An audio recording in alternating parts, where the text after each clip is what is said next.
This is SSN. Story Studio Network. I'm Tom Hoppe, and I'm your host of the Most Painful Podcast. Welcome to the Most Painful Podcast. I'm your host, Tom Hoppe. On our last episode, we spoke to Brian Ramsey, who's the Executive Director of the Canadian Football League Players Association. And he talked about the programs they have to help their players with the transition and wellness. So some of you might be asking, what does this have to do with chronic pain? Well, on this podcast, we've discussed about the biopsychosocial model of chronic pain and how losing purpose could have an impact on how you manage chronic pain.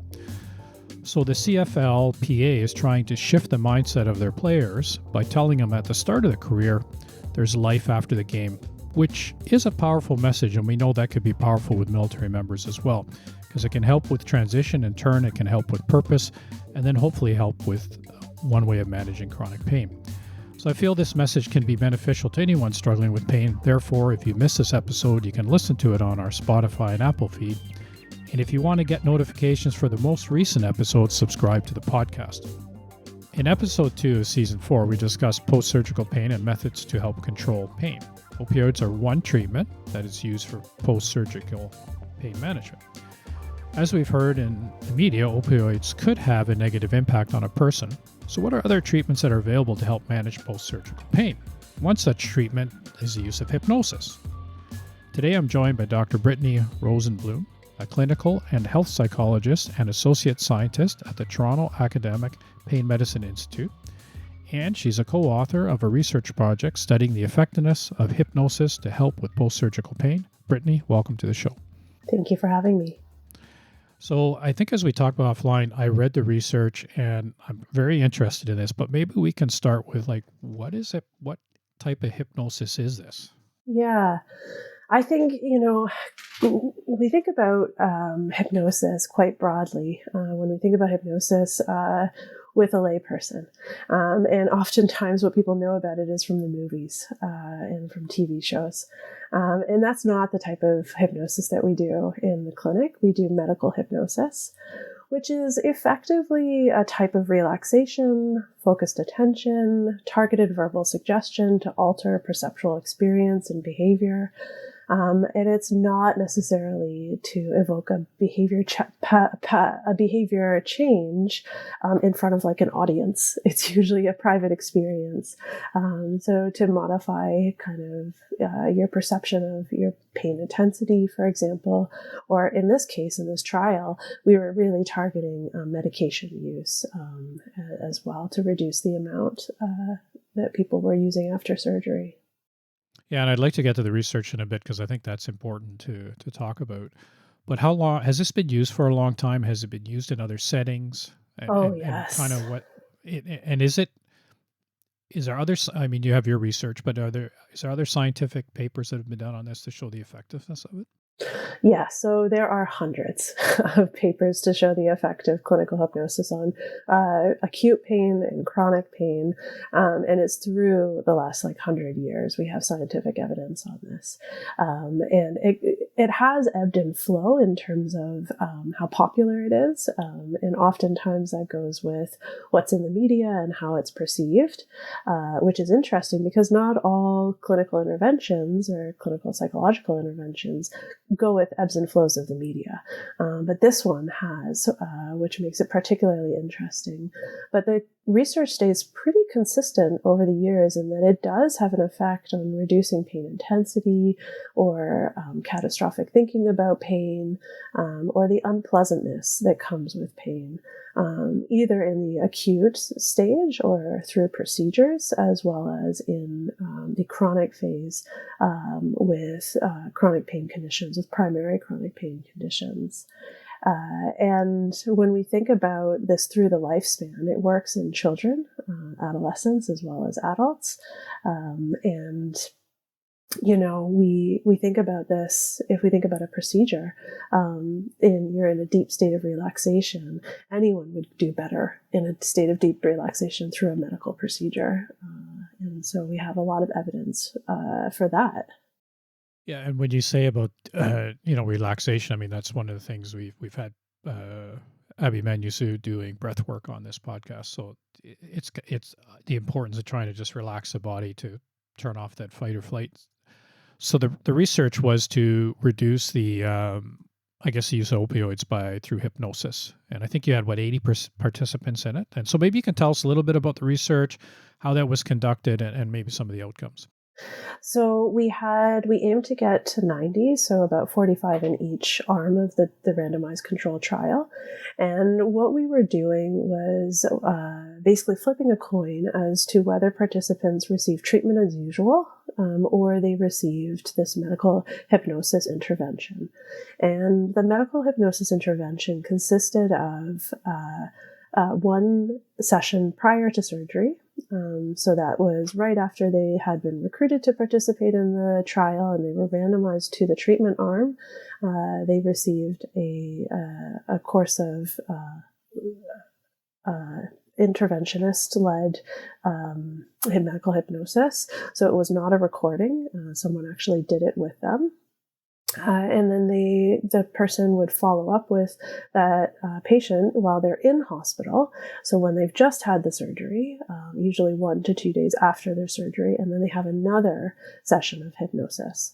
And so historically, these types of trials have only been one session of hypnosis, or they have been through audio recordings, or through the actual surgery, listening to an audio recording of medical hypnosis. So this was a little bit different, and then we were looking at a higher dose, you could call it, of hypnosis, and we were also doing it in person with the patients prior to surgery and after surgery. And what we were really looking for is to find out whether this would aid in recovery in terms of pain intensity, in terms of opioid use, and in terms of pain catastrophizing and mood. And so we looked at all of these variables, but our primary outcome was, does this have an opioid sparing effect? And through some analyses that my colleague Dr. Slepian conducted, he found that patients used less opioids on these days after surgery when they had medical hypnosis versus when they didn't. And interestingly, it didn't have an effect on pain intensity, but it had an effect on not increasing the amount of catastrophic thinking about pain. So when you say that catastrophic thinking, would it be correct to say it's almost a mind shift, a kind of a mind shift change in what you're trying to do with this hypnosis? Yes. So there's two types of mind shift changes that happen with this type of hypnosis. One is that it's an altered state of consciousness. So it's in that state of deep relaxation. And we're using suggestion to alter the thoughts about pain and pain intensity and pain unpleasantness, as well as the use of medications like opioids.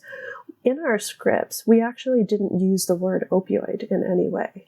So the effect that it had went to opioids in these patients, which was, I think, quite interesting. So can you elaborate on that? I mean, you didn't mention opioids. So if I was the patient, you would not say anything about opioids to me. You would just go right to the hypnosis. Is that?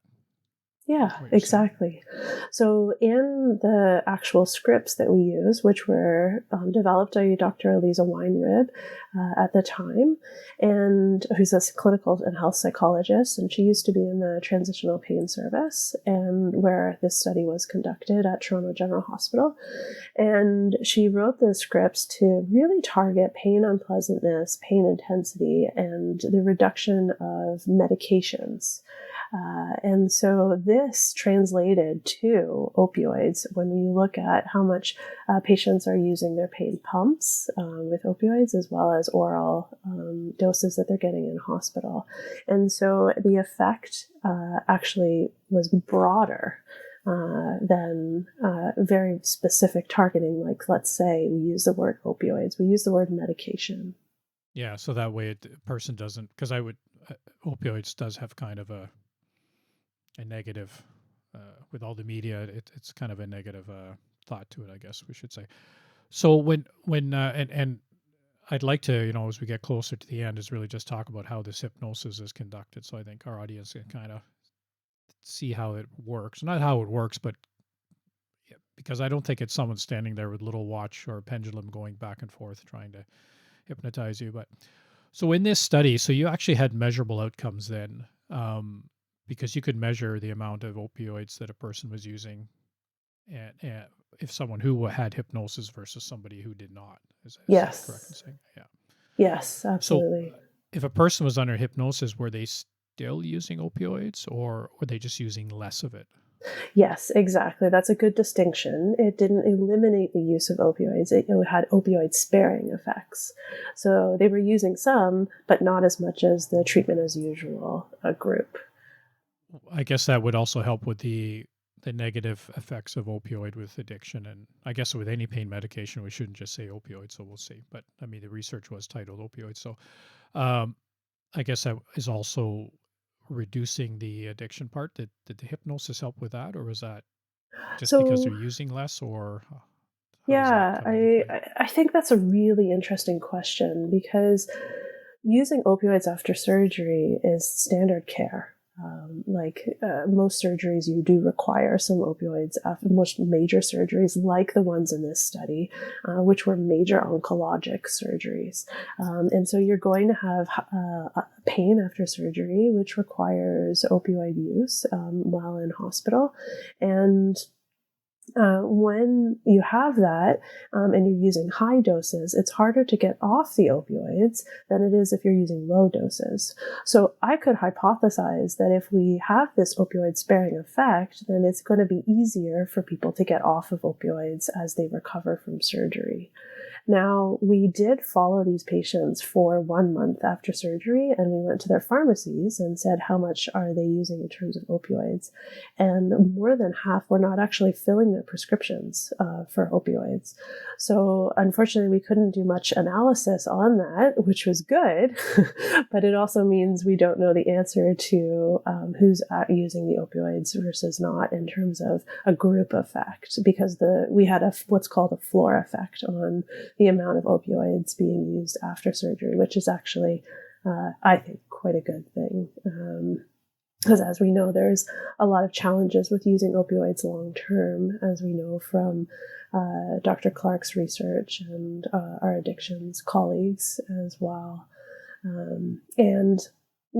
It's interesting because if we can reduce the amount of opioids used and reduce the amount of catastrophic thinking about pain, so that helplessness, that rumination, that will definitely aid in prevention of the development of chronic post-surgical pain.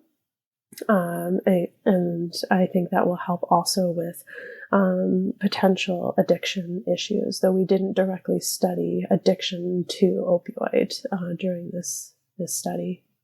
So just to rephrase that is, or not rephrase it, but just summarize it, is the people that had hypnosis, a month later, they were using less or not fulfilling their prescriptions? Yes. Or was that compared For to the both people that were arms. for both arms? For That's why both it's a bit arms. of a Okay. floor effect. Right. Okay. To determine how that's done. So when the and how does it help? I mean, we talked with Clark about it as well, is the chronic pain post-surgical. How did the hypnosis help with that? Were you able to follow anybody? I know you said 1 month with the opioids, but was there any other way to follow people to see if, or questionnaires or anything that were sent out to see if they had more chronic pain post-surgical, if they had hypnosis? I would have loved to follow these patients over time because chronic post-surgical pain is technically defined as 3 months or longer after surgery. And unfortunately, we stopped following these patients at 1 month after surgery. So I can't conclude one way or the other whether these patients had chronic post-surgical pain or developed it over time. I'm hopeful that they got benefit, but I can't conclude that definitively. And the opioids aside, have you or your colleagues used this to just help with chronic pain, period? And if so, what are the outcomes of that? For sure. I mean, I use it clinically quite frequently, especially for pain that interferes with sleep. And so I often tailor hypnosis sessions to a patient's, let's say, a special spot or a location that they find deeply calming and relaxing, to help them go into a state of relaxation that can promote sleep when dealing with pain. So maybe you can kind of take us through the steps of how you would apply this hypnosis to somebody. Because I think, as you said, a lot of it's in the media and there's probably a lot of misunderstanding of how this is done. So it might be helpful to our listeners to understand exactly the process and how it goes and what you're trying to achieve. You talked about implanting images. So how does that work and the power of that? I think it's all based around relaxation, right? Like, how do you get someone from a state of complete alertness, like you and I right now, to a state that's near sleep but not quite sleep? And how do we create a state of relaxation that allows for exploration of different imagined spaces? So whether it be a nice lake if you're sitting on a dock, or whether that be at the top of a mountain where you feel deeply calm and relaxed, for everyone that space is different. And how do we paint that picture so that they can go to a place like that and feel that relaxation? And in that state of relaxation, can we use suggestions or alternate views to reduce pain intensity, for example? And one way you can do that is by suggesting different ways of turning down the volume. Could you, if you feel really warm with your pain, could you find an ice bucket near you, and could you take ice and put it on the painful spot and cool down that area in your mind? And can you do different ways of dialing down the unpleasantness of pain? Could you also reduce the amount of catastrophic thinking about pain? Can we alter the way that we think about pain in those states? Because you're more open to suggestion when you're very relaxed. When you're on high alert and you're paying attention to everything around you, you're probably not taking in a lot of information. There's a lot bouncing off of you naturally. Everyone does that. But when you're in a state of relaxation, you tend to be more open to experiences. And that's really about hypnosis.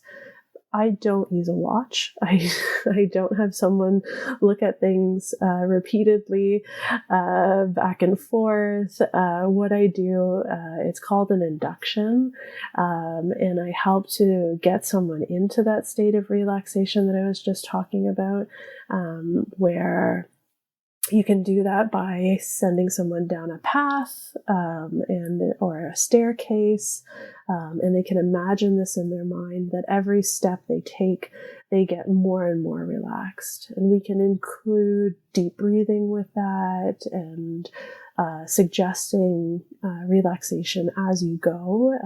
And you can do that, for example, through imagined warmth spreading through your body, and so that you feel nice and cozy and relaxed, because you can imagine being very cold, you tend to be tight and frigid and not able to move very much. But when you're warm and relaxed, like anyone who's ever been in a sauna or a hot tub, you tend to be more relaxed in those places. So there's different ways of inducing someone into that relaxation. Occasionally I use counting if someone's particularly good at getting into that deep state. That usually comes after we've done a few sessions, because the more that you do, the more you're able to relax. And I will say that, all hypnosis is self-hypnosis. It's what someone's willing to do, is what they're willing to be open to. And if you come into it and say, I will not be hypnotized, I will not go into this deep state, you won't, and that's fine. But if you go into it and say, yes, I can relax, and I'm willing to take it to a step further, then you're going to do that. comes to mind that like a certain percentage of the population cannot do hypnosis because it is self-hypnosis. I'm not doing it to you. I'm aiding you in your journey towards deep relaxation. And I have two questions for that, but I know from my personal experience, we talked about this offline, so I did try this, so I'll be open with that. I do have to say that when the image that was implanted, or however we want, how that terminology is, I did notice it. Part of it's to calm down and breathing, but I did notice it in times where life gets busy, things are going on. That image comes back, and it's almost like, okay, pause. You got to relax. Like it was weird. I can't explain it, but it's just different. And I can also know that for me, anyways, the brain is fighting the hypnosis, like saying things like this is not going to work, and there's the other part of your body saying this is garbage and all this kind of thing. But I think sticking with it does seem to help. So that's what I took away from it, was the just this very strong image that's there of a place that for me is calming, and how it comes up and then kind of almost forces you to just stop. So that small takeaway. But is mindfulness really the same as hypnosis or close to it, or is it the difference here is because you're planting that image in that person's mind that creeps up? For me, it was relaxation. I don't know how it works for pain, what you're implanting for pain to, but is there a difference between the two, or is it similar? Or So there is a difference. We know this neurologically from imaging studies that have happened, that there is a difference. And one of the main differences for me as a clinician doing hypnosis or doing mindfulness is that in hypnosis, I'm providing a pathway towards relaxation and towards that imagery that you were talking about. And I provide, for example, post-hypnotic suggestions, which is when you say, if you're preparing for surgery, I might say something like, you don't know when you're going to feel a wave of relaxation. It might be when you step into the hospital. It might be when you see a nurse, you feel a wave of relaxation. And that you can carry that with you going forward. And that's where that comes back to you, is that wave of, oh yes, I remember that safe space that I was in. And versus mindfulness is more about being open to experiences within yourself and around you at a more alert level. And so I do a lot of mindfulness in my practice as well. And it is different because I'm not leading someone down a path. It's more about questions like, what do you experience in that moment, rather than you might experience X, Y, Z. And so for chronic pain, then that would be the same thing. You would put suggestions in there to, if someone's struggling with chronic pain, a flare up or something like that, to, I guess, kind of stop them in their tracks or bring them back to a place of center. Yes, exactly. Like, how do you use your mind to calm your body down? How do we dial down the pain signals using the power of our mind in those situations? Yeah, it's very interesting. The research was a good read. And like you said, there's a lot of it out there. So I think if the audience is interested in it, they can read up on it. And of course, peer-reviewed stuff is probably better than some other stuff that's floating around. But no, I really appreciate your time on this, and thanks for your insights on this. Thank you so much for having me. Thank you. So on our next show, we'll be speaking to Virginia McIntyre. She's the executive director of a national peer support program. And this program is peer support for people struggling with chronic pain. It started on the East Coast. It seems to be going very well. So she'll be on our next show. So you can hit the subscribe and like button. And this way you'll get the latest episodes. For feedback about the show or more information on chronic pain, you can visit our website, veteranschronicpain.ca, or follow us on Facebook and Twitter at chronicpaincoe, and on Instagram at chronicpain_COE. Once again, Brittany, thanks for being on the show. And to our audience, stay safe and keep the hope alive.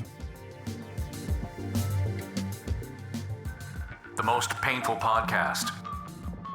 is produced for the Chronic Pain Center of Excellence by Story Studio Network.